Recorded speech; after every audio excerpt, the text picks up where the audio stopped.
이삭은 40세 때에 리브가를 만나서 60세 때에 에서 야곱 쌍둥이를 낳았습니다. 그러니까 두 식구가 네 식구가 된 것이죠. 이삭은 아브라함이 100세 때에 낳은 아들이었습니다.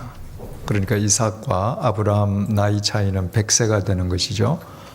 따라서 이삭이 60세에 쌍둥이 아들을 보았다면 아브라함 160세가 됩니다. 그죠? 근데 그 아브라함은 몇 세까지 살았다고요? 175세. 그러니까 이삭과 리브가 부부가 에서 야곱을 낳을 때 아브라함은 분명히 살아 있었습니다. 그리고 15년 동안 두 손자와 함께 산 것입니다. 여러분, 그 아브라함이 나이 들어서 두 손자를 보고 얼마나 예뻐했겠습니까? 얼마나 자주 같이 밥을 먹고 또 얼마나 그 아이들하고 자주 놀았겠습니까? 명절 때가 되면 또 한데 모여서 얼마나 재미있는 이야기를 많이 했겠습니까? 그런데 성경은 아브라함에 대해서는 전혀 초점을 더 이상 맞추지 않습니다. 이삭이 에서와 야곱을 낳기도 전인 이야기를 전해주는 그 전인 25장 서두에 아브라함은 175세에 죽었다 이렇게 하고 창세기의 카메라는 살아있는 아브라함을 더 이상 비춰주지 않고 이삭 가정만 비춥니다. 왜 그렇습니까? 하나님께서는 결혼을 남자가 그 부모를 떠나서 그 아내와 연합하여 한 몸을 이루는 것이라고 정의하셨거든요. 이삭은 결혼하면서부터 그 가정의 가장은 이삭이라는 것입니다. 그래서 아브라함도 거기에 있지만 하나님의 그 원칙에 의해서 아브라함으로부터 독립된 그 가장이 이삭이고 그 가장에 의해 영이 되어가는 그 가정을 우리에게 보여주시기 위해서 아브라함은 전혀 비춰주지 않습니다. 그러니까 부모가 결혼한 자식을 어떻게 대해야 하는가 우리에게 다시 한번 일깨워주고 또 철저하게 살아있음에도 불구하고 성경에서 카메라에서 제외되는 이 아브라함이 그걸 초연하게 받아들인단 말이죠. 그래서 이미 여러 번 말씀드린 것처럼 아브라함의 전 생애를 볼 때 아브라함이 믿음의 아버지라고 조상이라고 불리기에 충분한 믿음을 가지고 있었지만 그 믿음이 절정을 이룬 것은 실은 이삭을 결혼시킨 이후였다. 결혼 때부터 시작해서 그 이후였다 하는 사실을 알게 됩니다. 지난 시간에는 소위 그 유명한 팥죽 사건을 보았습니다. 에서가 팥죽 한 그릇에 장자의 명분을 팔아버린 거예요. 더 엄밀하게 얘기하면 야곱이 의도적으로 팥죽 한 그릇으로 형의 장자의 명분을 사버린 것입니다. 얼핏 보면 그것은 쌍둥이 형제 에서와 야곱 두 사람 사이의 지극히 사소하고도 간단한 사건인 것처럼 보여요. 그러나 실은 그것이 아니라 이삭과 리브가 에서 야곱 이 네 가족 사이에서 일어난 사건으로서 그 사건은 인간사의 한 단면을 우리에게 적나라하게 보여주고 있습니다. 27절을 잠시 보십시다. 그 아이들이 장성함에 에서는 익숙한 사냥꾼이었으므로 들 사람이 되고 야곱은 조용한 사람이었으므로 장막에 거주하니 한 어머니 배에서 태어났는데 아이들의 성정이 각각 다르게 나타났습니다. 그래서 큰아들 에서는 들에 나가서 사냥을 즐겨 행하는 호방한 아들이 되고 둘째 아들 야곱은 그저 샌님처럼 집 안에서만 노는 아이가 되었습니다. 28절 이삭은 에서가 사냥한 고기를 좋아하므로 그를 사랑하고 아버지 이삭은 아마 육식을 좋아했던 것 같습니다. 그 중에서도 막 잡아온 신선한 고기를 좋아했나 봐요. 그래서 아버지는 두 아들 중에서 에서를 사랑했다는 겁니다. 편애했다는 거예요. 또 리브가는 야곱을 사랑하였더라. 야곱은 샌님처럼 집 안에서만 노니까 아무래도 엄마하고 있는 시간이 많지 않겠습니까? 그래서 엄마 리브가는 둘째 아들 야곱을 편애했다. 그러니까 아버지가 사랑하는 자식 따로 있고 엄마가 사랑하는 자식이 따로 있었습니다. 아시다시피 제게는 아들 4명이 있잖아요.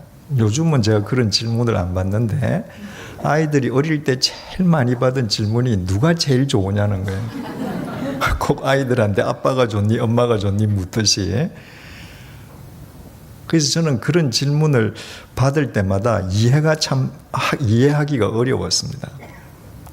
여러분 어떻게 자식 중에 더 사랑스러운 자식이 있을 수 있습니까? 다 똑같이 사랑스럽잖아요. 자식 중에서 더 신뢰하는 자식은 있을 수 있다고 그랬습니다. 어떤 부분에서. 가령 한 자식은 수학을 잘해요. 그러면 수학에 관한 한 수학자라는 그 자식을 더 신뢰할 수 있죠. 그 말을. 다른 자식이 수학을 못한다고 덜 사랑합니까? 아닙니다. 한 자식은 예술적인 재능이 더 뛰어날 수 있습니다. 그래서 예술적인 문제에 관한 한 그 자식의 말을 더 신뢰할 수 있죠. 그러나 예술성이 떨어지는 자식은 사랑하지 않습니까? 아닙니다. 사랑한다는 것과 어떤 한 부분에 능력이 있어서 신뢰한다는 것은 차원이 다른 문제예요. 어떤 부분에서 한 자식을 더 신뢰할 수 있더라도 사랑은 다 똑같이 하게 되는 것이잖아요. 적어도 정상적인 부모라면 그래야 된다고 생각을 합니다. 그런데 이 이삭과 리브가는 그러지 않았습니다. 자기 개인적인 취향과 기호에 따라서 자식을 편애한 거예요. 이것이 얼마나 무서운 결과를 초래하는지 그들은 생각하지 않았습니다. 따지고 보면 그 팥죽 사건 역시 바로 여기에서부터 유래된 것입니다. 그래서 이 이야기가 여기에 들어가는 거예요. 자식이 부모를 편애하는 것이 왜 무서운 결과를 초래하는가? 아버지든 어머니든 한쪽이 편애하는 그 자식과의 관계만 맺어질 뿐 나머지 가족과의 관계는 등한시될 수밖에 없기 때문입니다. 자, 여기 아버지가 있고 어머니가 있다고 하십시다. 그 부모 밑에서 2 자식이 태어났습니다. 그런데 아버지는 이 자식만 사랑해요. 어머니는 이 자식만 사랑해요. 그럼 어떻게 돼요? 가족의 선이 아버지하고 이 자식만 연결되죠. 어머니하고는 이 자식만 연결되죠. 이 자식은 자기 엄마는 이 형제밖에 사랑하지 않는 걸 아는데 이렇게 선이 연결되겠습니까? 이 자식은 자기 아버지는 얘만 사랑하는 거 아는데 이 정상적으로 이 아이와 아버지와의 선이 연결되겠습니까? 부모와의 선이 연결되지 아니하면 형제의 선이 연결 안 되는 겁니다.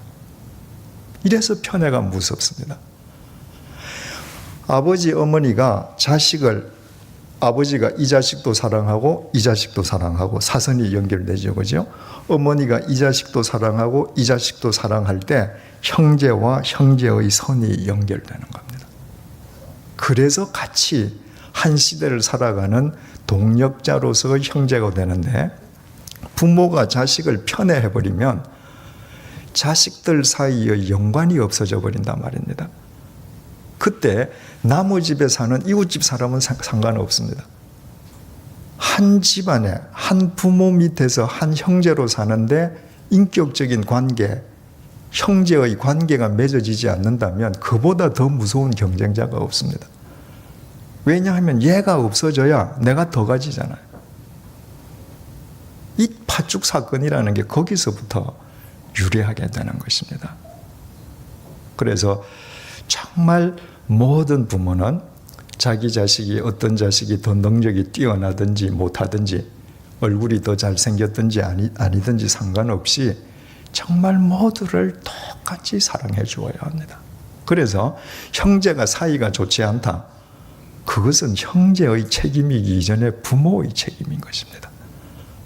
부모가 자기 자식들이 서로 사랑할 수 없도록 만든 거예요.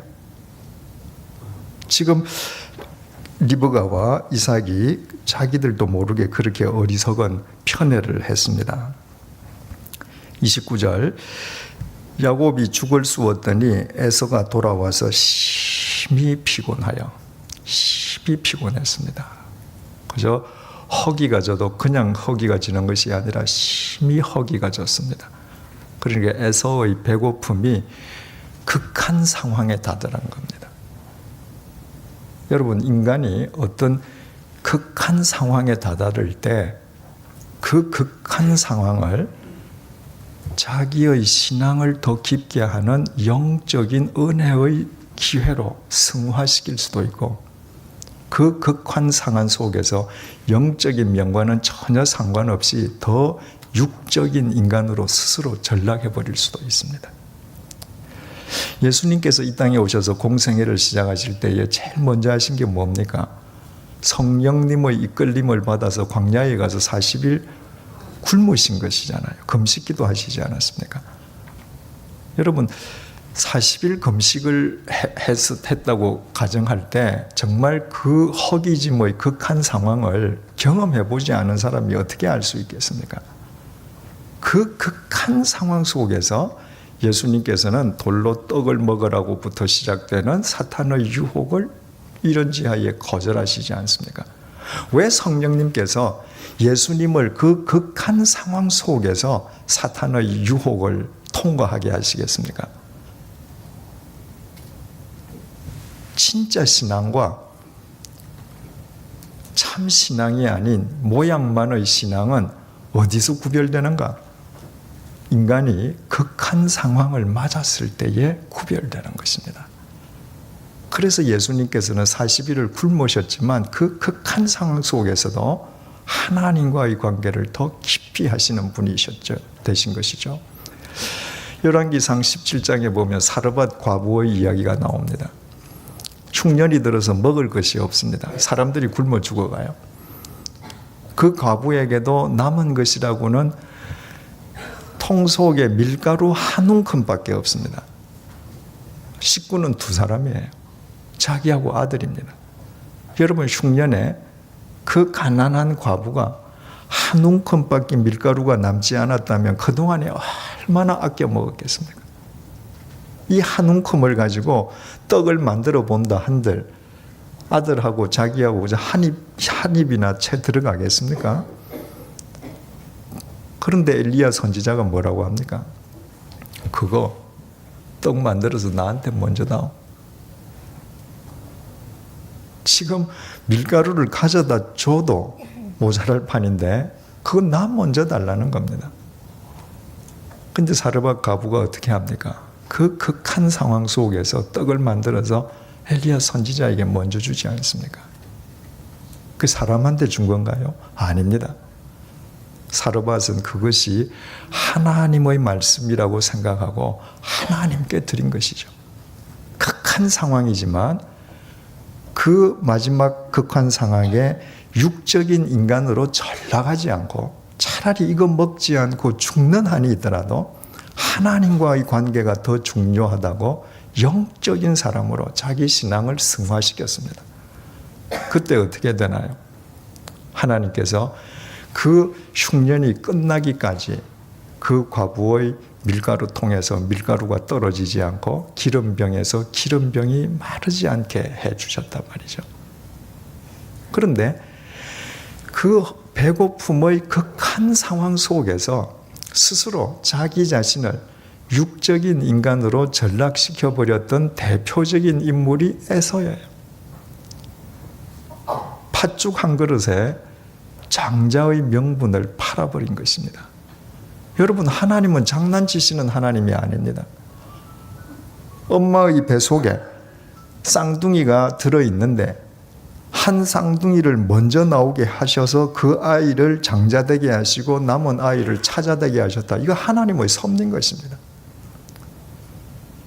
형제의 순서는 인간이 정하지 않습니다. 형제의 순서는 하나님의 섭리입니다. 예전에 우리 아이들이 어릴 때 막내들이 가끔씩 왜 형 말 들어야 되느냐 이렇게 불평을 하는 경우가 있었습니다. 그러면 우리 그 애 엄마가 제 처가 꼭 이렇게 얘기했습니다. 그게 하나님 뜻이다. 형이 먼저 나와서 네 형이 되고 네가 형 말을 들어야 되는 것은 하나님 뜻이라는 거예요. 그런데 이 에서는 그 배고픔의 극한 상황 속에서 그 하찮은 팥죽 한 그릇 때문에, 그 팥죽 안 먹으면 죽나요? 그 한 그릇 때문에 하나님께서 당신의 뜻에 의해서 준 첫 아들이라는 자기의 자리 자체를 경홀히 여겨버렸단 말입니다. 여러분, 우리가 살아가면 우리가 원치 않는 가운데에 극한 상황을 만날 때가 참 많습니다. 배고픔의 극한 상황, 경제적인 극한 상황, 신체적인 극한 상황, 어떤 상황적인 극한 상황, 내 힘으로 안 되는 극한 상황들이 있을 수 있습니다. 그때에 우리는 그 상황을 신앙적으로 우리를 더 영적인 존재로 성숙시키는 주님의 은혜로 승화시키는 자가 되어야 합니다. 그 극한 상황을 주님께서 주신 이유가 거기에 있는 것이거든요. 극한 상황이야말로 나의 한계를 내가 처절하게 통감하고 더더욱 하나님께 나 자신을 맡기는 정말 은혜의 순간이잖아요. 바울이 고린도후서 12장 10절을 통해서 이렇게 고백합니다. 내가 그리스도를 위하여 약한 것과 능욕과 궁핍과 박해와 권고를 기뻐하노니. 여러분, 능욕, 궁핍, 박해, 권고, 이거 다 뭐예요? 극한 상황입니다. 바울은 주님의 부르심을 받은 뒤에 일평생이 이런 극한 상황 속에서 살았습니다. 그런데 바울은 그 극한 상황을 기뻐한다는 것입니다. 왜? 이는 내가 약한 그때에 어떻게 해요? 강함이라.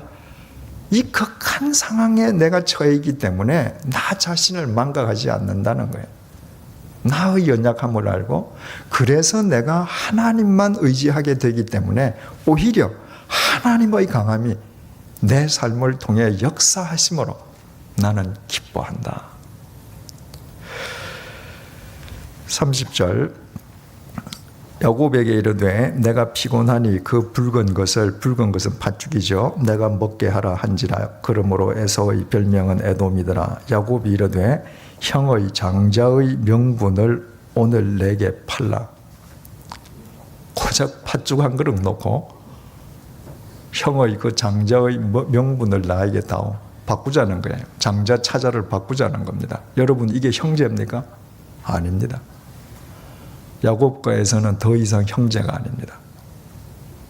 상대를 나의 더 큰 몫을 위해서 제압해버려야 될 경쟁 상대입니다. 누가 이렇게 만들었어요? 아버지, 어머니가 이렇게 만들었습니다. 에서가 뭘 잘못했는가?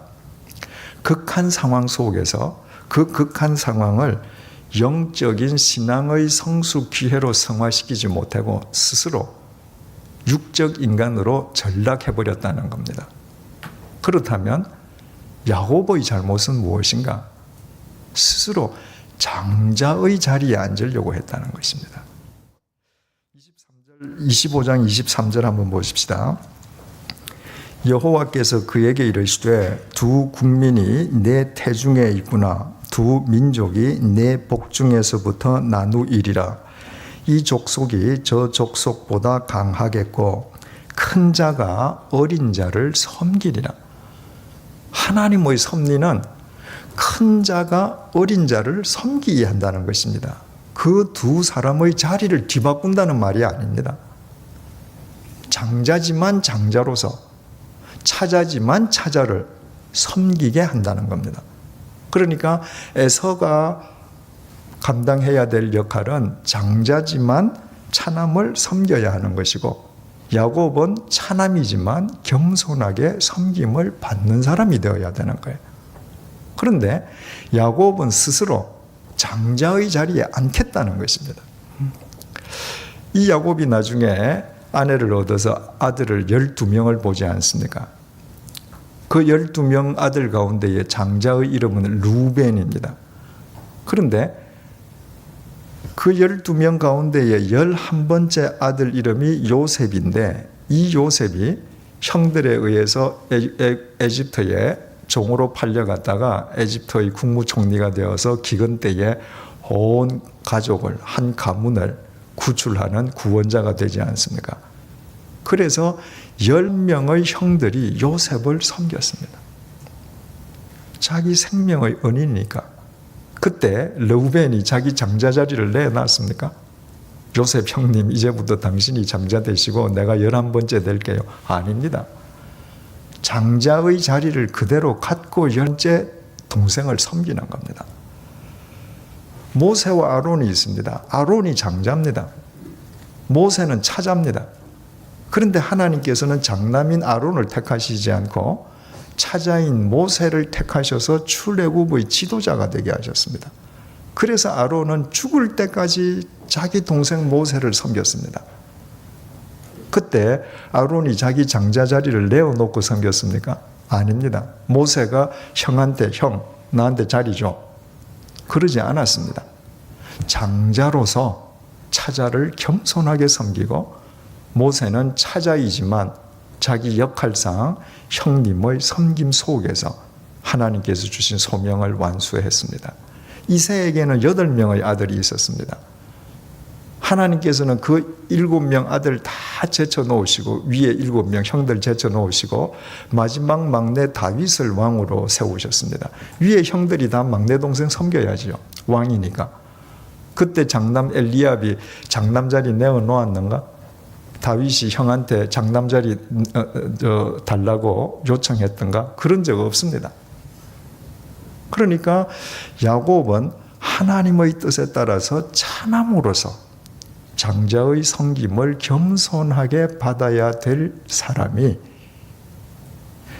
형의 자리까지도 차지하겠다고 과욕을 부린 것입니다.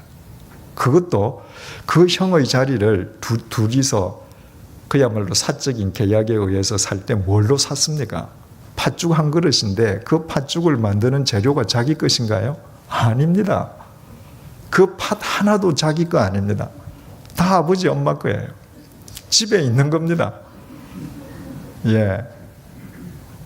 그러니 자기 것은 하나도 드리지 않고 남의 것을 가지고 인심을 써서 남의 자리를 탐하겠다는 것입니다. 보십시다. 33절. 야곱이 이르되 오늘 내게 맹세하라. 에서가 맹세하고 장자의 명분을 야곱에게 판지라. 야곱이 떡과 팥죽을 에서에게 주매. 본래 에서가 원했던 건 뭐였습니까? 팥죽인데 야곱이 뭐까지 줬어요? 떡까지 줬습니다. 얹어주는 건 뭐라 그러죠? 예, 덤으로 줬습니다. 목적 이뤘거든요. 근데 그 떡은 누구 거예요? 그것도 자기 거 아니에요. 그 다음 보십시다. 에서가, 자, 그 동사를 잘 보세요. 네 개가 나오는데, 먹으며, 마시고, 일어나, 갔다. 히브리 원문에도 동사가 다 다르게 4개로 기록되어 있습니다. 여러분, 에서가 자기의 하나님께서 자기에게 주신 아들의 서열까지도 경홀히 여기고 그저 배가 고프다고 허겁지겁 먹고 마시고 일어나 가는 이 모습이 뭐하고 똑같습니까? 제가 보면 짐승하고 똑같습니다. 굶주린 짐승이 시냇가에 가서 먹이를 배불리 먹고 물 마시고 콕 트름 한번 하고 일어나서 가는 겁니다. 어떻게 생각을 갖춘 사람이라고 하겠습니까? 먹고 마시고 일어나 가는 이 동작 속에는 생각이 개재되지 않습니다. 믿음도 없습니다. 영성하고는 아예 거리가 없습니다. 배만 부르면 트름 한번 하고 만족하게 그냥 가는 겁니다. 성경은 에서의 모습만 보여주지만 이렇게 먹을 거 먹고 배부르게 트름하고 만족하게 가는 이 등 뒤를 지금 미소를 품고 바라보는 야곱의 모습을 한번 생각해 보세요. 속으로 캐제를 부를 거 아닙니까? 입이 이렇게 됐겠죠. 여러분, 이 형을 그렇게 교활하게 어머니 아버지의 팥죽을 가지고 그 형의 가장 극한 상황을 이용해서, 남의 어려움을 이용해서 그 자리를 탐하고 그 자리를 스스로 뺏었다고 생각하고 미소 짓는 야곱을 생각하면 얼마나 비열하고 교활합니까? 야곱하고 에서를 아무리 비교해도 좀 모자란 듯이 보이는 에서가 훨씬 인간미가 있습니다. 야곱은 인간미가 전혀 없습니다. 그런데 중요한 사실은 하나님께서 그 야곱을 택하셨다는 것입니다. 그 야곱을 태중에 있을 때부터 불러서 너는 내 것이라고 지명하셨다는 것입니다. 이 하나님의 선택의 이 은총을 누가 논리적으로 설명할 수 있겠습니까? 불가사의한 이 하나님의 구원의 은혜를 누가 온전하게 말로 표현해낼 수 있겠습니까? 중요한 사실은 이 야곱이 바로 우리 자신이라는 것입니다.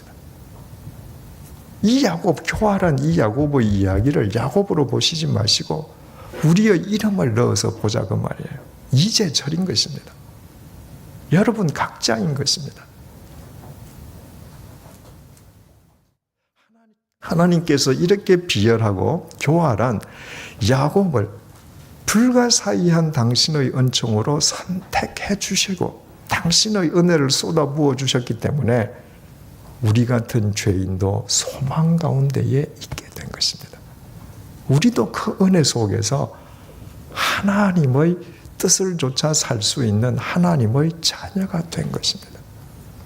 따라서 우리가 이 본문에 나오는 야곱이요, 우리같이 참으로 하잘것없고 보잘것없는 인간을 하나님께서 설명할 수 없는 불가사의한 당신의 은총으로 우리를 구원해 주셨다는 사실을 우리가 깨달을 때에만 하나님에게 우리의 삶을 온전히 드릴 수 있겠다는 것입니다. 그래서 바울이 고린도전서 15장 10절을 통해서 이렇게 고백했습니다. 나의 나 된 것은 하나님의 은혜로 된 것이라. 여러분, 바울은 그야말로 폭도였지 않습니까? 진리를 짓밟고 주님을 대적하던 사람인데 주님께서 일방적으로 구원의 빛, 생명의 빛으로 임하셔서 그 바울의 인생이 바뀌잖아요. 그래서 바울이 나의 나 된 것은 하나님의 은혜라고 설명할 수밖에 없습니다. 그 이외에 어떻게 불가사의한 그 하나님의 사랑을 논리적으로 설명할 수 있겠습니까? 그리고 바울의 고백은 고린도전서 15장 10절에서 이렇게 계속됩니다. 내게 주신 그의 은혜가 헛되지 아니하여 내가 모든 사도보다 더 많이 수고하였으나 내가 한 것이 아니요 오직 나와 함께 하신 하나님의 은혜로다. 나의 나 된 것은 하나님의 은혜라. 하나님의 은혜로 내가 하나님의 자녀되는 일방적인 선물을 받았으므로 그 선물을 깨닫고 하나님을 위해서 내가 어떤 사도보다 더 충성을 다했다는 것입니다. 더 수고했다는 거예요. 그러나 그것 역시 나의 공로가 아니라 그것 역시도 하나님의 은혜 속에서만 됐다는 것입니다. 그러니까 우리가 일평생토록 나의 야곱됨을 깨달을 때에만 우리는 하나님의 은혜 속에서 누구보다도 더 충성하고서도 교만에 빠지지 않고 더 충성하는 바울 같은 삶을 살 수 있는 것이죠. 오늘 창세기 26장도 바로 이 불가사의한 하나님의 은혜를 다시 확인시켜 줍니다. 26장 1절입니다. 아브라함 때에 첫 흉년이 들었더니 그 땅에 또 흉년이 들었다. 자, 지금 이삭의 시대인데 흉년이 들었습니다. 그런데 그냥 그 땅에 흉년이 들었다 이러면 될 터인데 아브라함 때에 첫 흉년이 들었더니 아브라함의 이야기부터 시작이 됩니다. 아브라함 때에 첫 흉년이 들었다고 하는 것은 아브라함 때에 가나안 땅에 유사 이래 첫 번째 흉년이 들었다 그 말이 아니라 가나안 땅으로 이주했던 아브라함도 처음으로 흉년을 맞았는데 이삭도 흉년을 맞았다. 지금 이 말이 되는 것이죠. 여러분, 아브라함이 가나안으로 이주해서 하자 말자 흉년을 맞지 않습니까? 근데 그 흉년을 맞을 때 나이가 몇 살이었죠? 75살. 예, 간 첫 해지 않습니까? 그죠? 그런데 아브라함이 몇 살에 죽었어요? 175세에 죽었습니다. 그러니까 지금 이삭이 60세에 에서와 야곱을 낳았으니까 아브라함이 175세에 죽을 때에 야곱과 에서의 나이가 몇 살쯤 되겠습니까? 15살이죠. 그죠? 쌍둥이니까. 그러니까 가령 이 팥죽 사건이 아브라함이 죽은 그 해에 있었다. 그러면 지금 15살 때 일이겠죠. 그죠? 그리고 그 해에 흉년이 있었다라고 하면 지금 그 아브라함이 흉년을 맞을 때 그의 나이 75세 때 이삭이 흉년을 맞을 때 그러니까 아브라함이 죽은 그 해라고 가정한다면 최소한도 지금 100년이 지난 겁니다. 그런데 이삭이 지금 흉년을 맞았는데 100년 전 아브라함 이야기를 한단 말입니다. 왜 그러는가? 답은 조금 이따가 우리 생각해 보십시다. 26장 1절 아브라함 때에 첫 흉년이 들었더니 그 땅에 또 흉년이 들매 이삭이 그랄로 가서 블레셋 왕 아비멜렉에게 이르렀더니 그랄, 아비멜렉 많이 듣던 이름들이죠. 바로 아브라함이 한동안 머물렀던 곳이 그랄입니다. 그리고 그 그랄은 블레셋 왕 아비멜렉이 통치하는 지역이었습니다. 아비멜렉이라고 하는 것은 개인의 이름이 아니라 블레셋 왕의 공식 직함이라 그랬습니다. 이를테면 에집트의 왕들의 직함이 파라오라고 하잖아요. 개인 이름 따로 있고 왕은 전부 다 파라오이듯이 아비멜렉도 그와 같은 이름입니다. 2절 여호와께서 이삭에게 나타나 이르시되 애굽으로 내려가지 말라. 지금 이삭이 흉년을 맞이해서 가축을 데리고 그라르에 이르렀는데 하나님께서 이삭에게 나타나셔서 하시는 말씀이 이삭아 애굽으로 가지 말거라. 그러면 지금 이삭이 어디를 목적지로 삼고 길을 출발한 겁니까? 애굽을 목적지로 삼았던 것입니다. 하나님께서 이삭으로 내려가지 말고 내가 네게 지시하는 땅에 거주하라. 히브리 원문을 보면 내가 너에게 지시하는 땅 안에 거주하라. 땅 안에. 그러니까 지금 이삭이 애굽을 목적지로 삼고 가다가 그랄에 지금 잠시 머물렀는데 이 그랄이라고 하는 곳은 가나안 땅에서 애굽으로 향하는 마지막 관문입니다. 그 그랄을 지나면 가나안 땅을 벗어나는 겁니다. 그러니까 하나님께서 이 이삭이 그랄 땅을 벗어나기 전에 너 애굽으로 넘어가지 말고 가나안 땅 안에 내가 지시하는 그 땅 안에 있어라. 그 말은 바꾸어 말하면 그랄을 벗어나지 마라. 그거 벗어나면 가나안이 아니니까. 그렇다면 왜 흉년이 들어서 이삭이 애굽으로 내려가려고 하는 이 기사를 전해주는 창세기 26장 1절이 아브라함의 이야기로부터 시작되는가 이제 우리 이해할 수 있죠. 아브라함이 가나안 땅에 가서 제일 먼저 흉년을 맞이했을 때에 어디로 갔습니까? 생각도 하지 않고 가나안 땅을 벗어서 애굽 땅으로 갔습니다. 지금 이삭도 흉년을 맞이하니까 그저 다른 생각 없이 자기 아버지가 했던 그대로 애굽 땅으로 향해 갑니다. 그리고 또 자기 아버지가 한때 거했던 그라르에 가서 지금 머물러 있습니다. 지금 이 짧은 26장 1절 2절이 우리에게 전해주고자 하는 그 메시지가 뭐겠습니까? 여러분, 아버지의 삶이 자식의 삶 속에서 되풀이되고 자식의 삶이 그 손자의 삶 속에서 되풀이된다는 것입니다.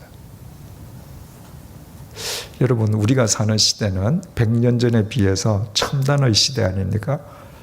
100년 전에 지하철이 있었겠습니까? 비행기가 있었겠습니까? 자동차가 있었겠습니까? 뭐 문명의 이기라든지 문화생활에 비하면 우리는 정말 비교할 수 없는 시대에 삽니다. 그러나 아무리 시대가 바뀌어도요, 인간이 태어나서 장성하다가 병들어서 죽고 기뻐하고 화내고 즐거워하고 슬피 울다가 재난을 당하면 피하고 배고프면 먹고 똑같은 삶이 반복되는 겁니다. 그래서 솔로몬 왕이 전도서 1장에서 이렇게 이야기하지 않습니까? 전도서 1장 9절에서 10절입니다. 이미 있던 것이 후에 다시 있겠고 이미 한 일을 후에 다시 하는지라 해 아래에는 새 것이 없나니 무엇을 가리켜 이르기를 보라 이것이 새 것이라 할 것이 있느냐 우리가 있기 오래전 세대들에도 이미 있었느니라. 아무리 시대가 바뀌어도 인간의 삶 그 자체는 늘 반복되는 겁니다. 그래서 인간의 삶 그 자체로는 새로운 것도 있을 수 없고 삶 그 자체로는 새로워질 수도 없는 것입니다. 오직 영원하신 하나님의 말씀 속에서만 그저 무의미하게 뱅글뱅글 돌다가 어느 날 공동묘지에서 한 줌의 흙으로 사라져 버릴 인생이 비로소 새로운 의미를 지니고 영원한 의미를 지니게 되는 것입니다. 그래서 하나님께서 내가 너에게 지시하는 땅 안에 거하거라. 내가 너한테 지시하는 땅 안에 거하라. 이 말은 바꾸어 말하면 내가 지금 하는 이 말 안에 있으라 이 말입니다. 하나님의 당신의 언약, 당신의 말씀 안에 있으라는 거예요. 그 말씀 안에 있을 때에만 해가 떠서 지고 밤에 잠자고 매일 똑같은 일이 반복되는 것처럼 보여도 우리의 삶은 그분에 의해서 매일 새로운 의미로 건져 올려지는 것입니다. 3절 이 땅에 거류하면 조건절이 아닙니다. 원문에는 그냥 명령형으로 이 땅에 거류해라. 거기에도 전치사가 들어있습니다. 이 땅 안에 거류하라. 그 땅이 뭐예요? 가나안 땅. 무슨 땅이죠? 약속의 땅이에요. 하나님의 언약 안에 있으라는 겁니다. 하나님의 약속 안에, 그 약속을 벗어나지 말라는 겁니다. 내가 너와 함께 있어 내게 복을 주고 내가 이 모든 땅을 너와 내 자손에게 주리라. 하나님의 언약 속에 있을 때만 하나님에 의해서 하나님의 역사가 이루어질 수 있다는 것입니다. 왜 그렇게 이루어지는가? 내가 내 아버지 아브라함에게 맹세한 것을 이루어. 너 아버지 아브라함에게 내가 그렇게 맹세했기 때문이라는 것입니다. 히브리 원문을 그대로 번역하면 너희 아버지 아브라함에게 내가 맹세한 바로 그 맹세가 이것이라는 겁니다. 하나님 아버지의 맹세를 그토록 강조하셨습니다. 여러분, 이 하나님의 말씀이라는 게 뭐예요? 하나님께서 우리에게 반드시 이루어질 것이라고 우리에게 맹세해 주신 말씀입니다. 그 언약이에요. 그러니까 그 말씀 안에 있으면 하나님의 말씀의 역사가 일어나게 된다는 겁니다. 구체적으로 아브라함, 이삭 경우에는 어떤 약속? 4절 내 자손을 하늘의 별과 같이 번성하게 하며 이 모든 땅을 내 자손에게 주리니 내 자손으로 말미암아 천하 만민이 복을 받으리라. 창세기 12장 아브라함을 부르실 때 하나님께서 주셨던 언약의 말씀입니다. 왜 하나님께서 이삭의 아버지 아브라함에게 이처럼 언약의 말씀을 주셨는가? 왜 이런 은총을 왜 주셨는가? 5절 이는 왜냐하면 이유를 밝히는 것이죠. 아브라함이 내 말을 순종했기 때문이다. 순종, 거기다 공표하십시다. 여러분, 하나님의 말씀은 절대로 귀로 듣고 눈으로 보라고 주신 것이 아닙니다. 그 말씀대로 순종하라고 주신 것입니다. 그러니까 귀로 듣는 것이 아니라 삶으로 들으라는 것이죠. 아무리 귀로 듣고 눈으로 보아도 그 말씀에 순종하지 아니하면 말씀이 어떻게 능력으로 역사할 수 있겠습니까? 그 말씀에 순종할 때에 역사가 일어나는 것이죠. 또 순종한다는 게 구체적으로 무엇을 의미하는가? 내 명령과 내 계명과 내 율례와 내 법도, 명령, 계명, 율례, 법도 다 하나님의 말씀을 뜻하는 거죠. 내 말, 그것을 하나님께서 이렇게 각각 다른 용어로 강조해서 설명하셨습니다. 내 법도를 지켰음이라 하시니라. 순종하는 것은 여러분 지키는 것입니다. 우리는 지킨다는 말을, 하나님의 말씀을 지킨다는 것을 굉장히 쉽게 그냥 이야기하지 않습니까? 그런데 여러분, 지킨다는 것의 의미를 잘 한번 생각을 해 보십시오. 내가 무엇을 지킨다면 내가 지키는 그 대상이 조금도 상하거나 훼손되지 않도록 하는 것입니다. 가령 이 건물을 그 세콤 경비업체가 지켜줍니다. 관리를 하죠. 그러면 그 업체가 이 건물을 지킨다는 것은 유리 한 장도 안 깨어지고 누구도 못 들어오도록 지켜주는 거예요. 만약에 그 세콤이 지키는데도 밤마다 아무나 들어와서 뭘 들고 간다, 지키는 거 아니란 말이죠. 말씀을 지킨다는 게 그런 것입니다. 그래서 오래전에 우리가 말씀을 지킨다는 것은 대통령과 경호원의 관계와 같다고 설명해 드린 적이 있습니다. 여러분, 대통령의 경호원을 보십시오. 대통령이 어디 가든지 대통령을 따라다녀요. 대통령을 지키기 위해서. 그런데 대통령 옆에서 밀착 경호를 하는 경호원들이 선글라스를 끼고 카메라가 있을 때마다 자기가 앞서서 이러면 그 경호원 자격 없습니다. 밀착 경호를 하지만 경호원은 안 보여야 됩니다. 그래서 우리가 뉴스 보면 대통령 지나가실 때 다 경호원 누군지 알지만 카메라는 항상 보면 대통령만 딱 보이게 돼 있잖아요. 그 대통령을 가리면 안 되거든요, 경호원은. 그러다가 위급 상황이 발생했다.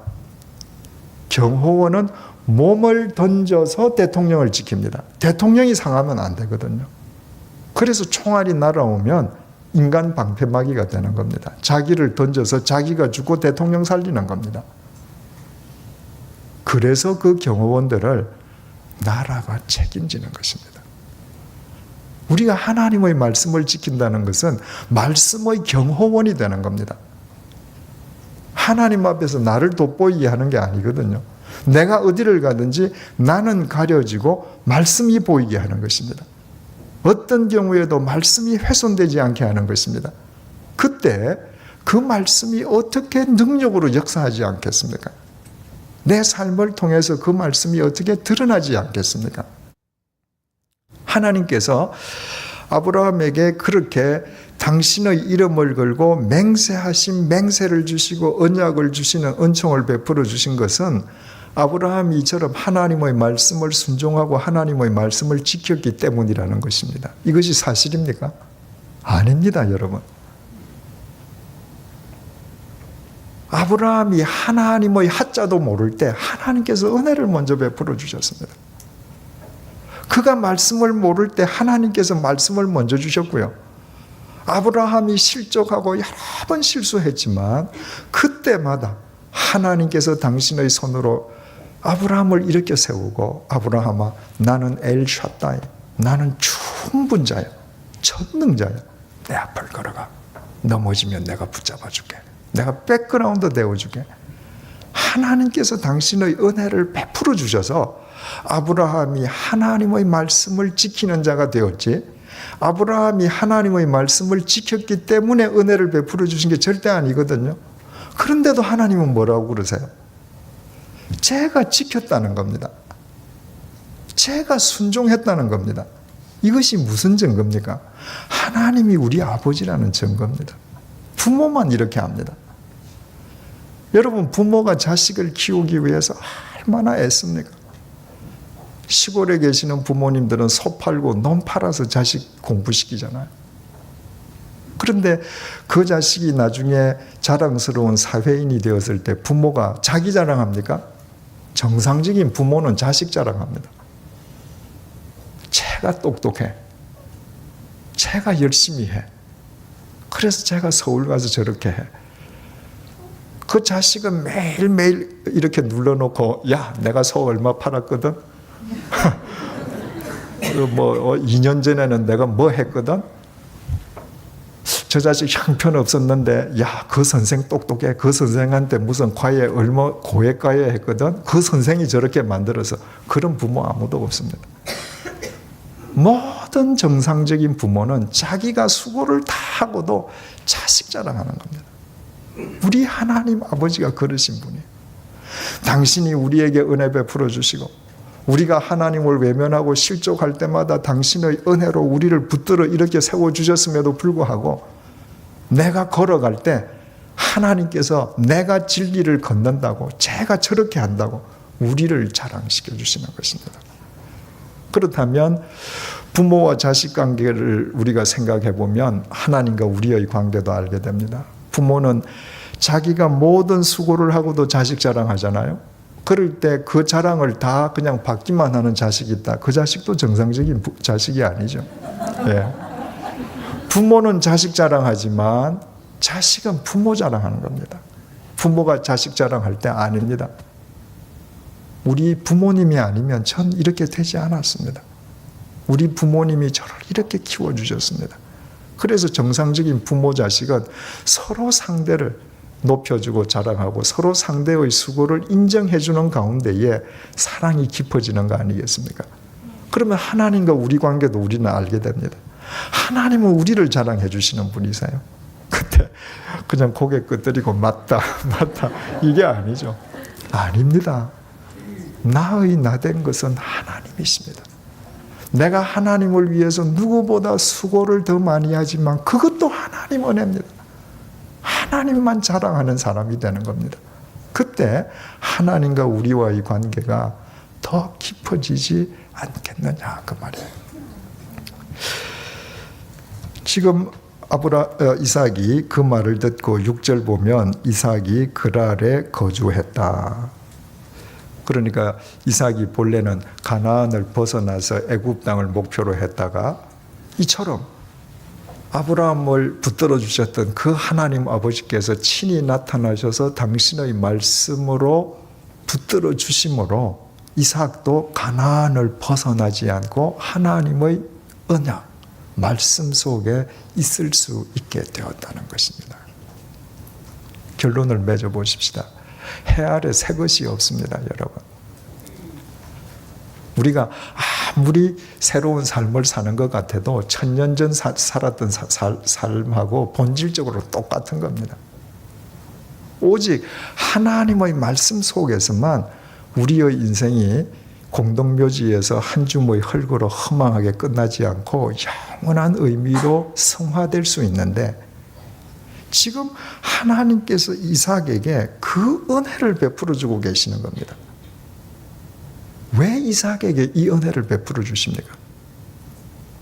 바로 그 이삭이 그의 아버지 아브라함이 하나님의 언약을 믿음으로 얻었던 언약의 자식이기 때문입니다. 그래서 하나님께서는 당신의 약속을 위해서 이 아들을 또 지켜주시는 것입니다. 그리고 이 아들이 바르게 설 때에 하나님께서는 또 그 아들 자랑하시겠죠. 내가 해줬다가 아니라 제가 이렇게 잘한다고 자랑하시겠죠.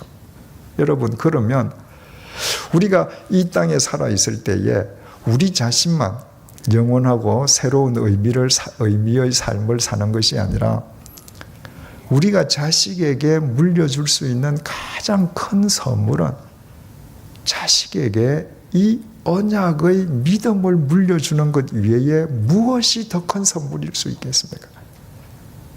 내 자식들에게 믿음을 준다고 해서 자식들이 평생 실수하지 않는다. 그런 것을 결코 의미하지 않습니다. 믿음의 자식 이삭도 실수하듯이 손자 야곱도 실수하듯이 실수합니다. 실족합니다. 실패할 수 있습니다. 그러나 내가 언약의 믿음을 자식에게 선물로 줄 때, 유산으로 남겨줄 때 그 아이들이 실패해도 실수해도 실족해도 하나님께서 당신의 언약의 말씀으로 그들을 지키시고 세우시는 것입니다. 그래서 우리는 보잘것없지만 하나님의 약속은 대를 이어서 이루어져 가고 그 우리 개개인의 삶을 통해서 한 시대의 역사는 새로워져 가는 것입니다. 하나님께서 우리에게 그 언약의 말씀을 주셨습니다. 여러분, 우리 모두 그 언약 안에 있으십시다. 그 언약에 순종하십시다. 우리의 삶으로 그 언약을 지키십시다. 하나님께서 아브라함만이 아니라 그 자식 후손까지 지키시면서 당신의 역사를 펼치시듯이 하나님께서 우리와 우리 자식들의 삶을 당신의 말씀으로 지키시면서 이 시대를 위한 당신의 뜻을 이루어 가실 것입니다. 기도하십시다. 하나님, 아브라함이 하나님을 알기도 전에 하나님께서 그를 당신의 자녀로 선택하여 불러주시고 말씀을 주셨습니다.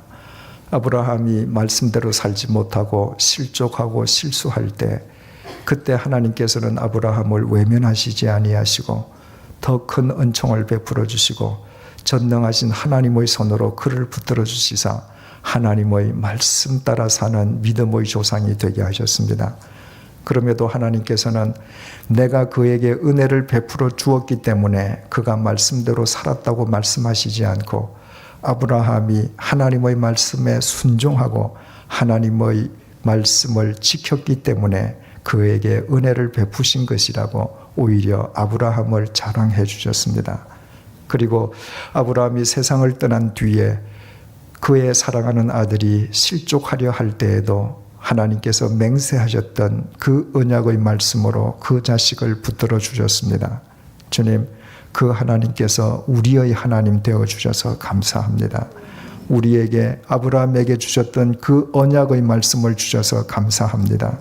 주님, 하나님의 은혜 의지하고 그 언약 속에서 살아가게 도와주옵소서. 순종하게 하시고 우리의 삶을 던져 그 언약을 지켜가는 언약의 사람들이 되게 도와주옵소서. 이 언약을 믿는 믿음이 우리 자식들에게 남겨주는 가장 위대한 유산이 되게 도와주시고 우리의 자식들이 그 언약 속에 있도록 붙들어 주시어서 그들이 실족하고 실수할 때마다 하나님의 말씀이 그들을 붙들어 주심으로 그들의 일평생을 통해 오직 하나님의 역사만 드러나게 도와주옵소서. 하나님의 말씀 속에 살아가는 우리 자신 개개인의 삶을 통하여 이 시대를 위한, 이 땅을 위한 하나님의 귀한 역사가 날마다 이루어지게 하여 주옵소서. 예수님 이름으로 기도드립니다. 아멘.